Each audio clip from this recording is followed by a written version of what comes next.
Bago magbitiw sa pwesto, ni-reassign ni dating DPWH Secretary Manuel Bonoan ang ilang kawani ng tanggapan na sangkot umano sa maanumalyang flood control projects.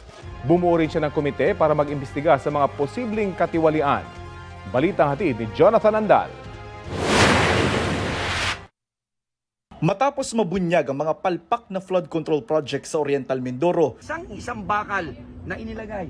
ni-reassign si Engineer Gerald Pacanan, ang Regional Director ng DPWH Mimaropa. Inilipat si Pacanan sa Central Office. Ang pumalit sa kanya si Engineer Editha Babaran.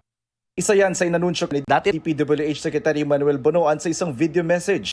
Pag-reassign po sa Regional Director ng Region 4B, pag-reassign sa Regional Office ng mga Assistant District Engineer at lahat ng mga Section Chiefs ng Batangas 1st District Engineering Office, pagpataw ng preventive suspension sa mga empleyado ng Bulacan 1st District Engineering Office mula sa District Engineer, Assistant District Engineer at lahat ng Section Chiefs. Gusto nating managot ng dapat managot, makulong ang dapat makulong.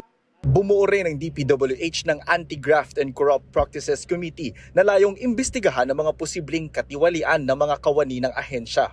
Pero giit ni DPWH Secretary Manny Bonoan, iilan lang ang skalawag sa DPWH. Mas marami pa rin ang matitino. Kasabay nito, ibinunyag ni Senador Panfilo Lacson na 2 opisyal ng PCAB o Philippine Contractors Accreditation Board na taga-regulate ng mga kontraktor ang sila rin palang mga kontratista sa gobyerno. Tinukoy ni Lacson sina PCAB Board Member Engineer Ernie Bagaw at Engineer Arthur Escalante na may sariling mga construction company.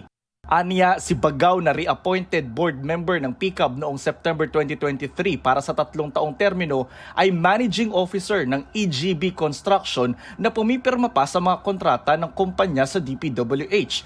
Si Escalante naman nakapirmang board director sa PCAB 2022 Annual Report pero nakapirma rin sa isang kontrata sa DPWH bilang kinatawan ng AN Escalante Construction Incorporated.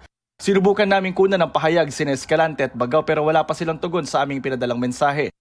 Ayon kay Lacson, posibleng conflict of interest ito na labag sa batas o Code of Conduct and Ethical Standards for Public Officials. May parusa itong kulong na hanggang 5 taon, multang hanggang 5,000 piso at posibleng humantong sa pagkakadisqualify sa gobyerno. Nananawagan si Lacson sa DTI at CIAP o Construction Industry Authority of the Philippines na imbestigahan si Escalante at Bagaw at sampahan sila ng kaukulang reklamong kriminal at administratibo. Dati nang sinabi ni Lacson na may nagsumbong sa kanya na ibinibenta ng PCAB ang accreditation sa mga kontraktor sa halagang 2 milyong piso. Itinanggihan ng PCAB sabay sabing may mga scammer na nagpapanggap daw na kanilang empleyado. Jonathan Andal, nagbabalita para sa GMA Integrated News.